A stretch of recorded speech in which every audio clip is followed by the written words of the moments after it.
How to apply thermal paste.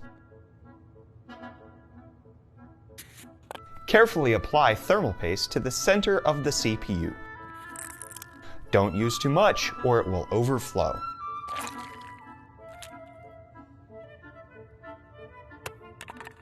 If too much is applied, simply wipe off the excess. Don't worry if it gets on your hands, but whatever you do, don't eat it. I said don't eat it. Steve, stop!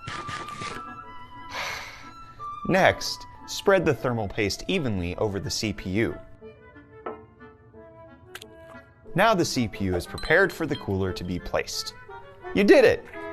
Hey, stop! What are you doing? Steve!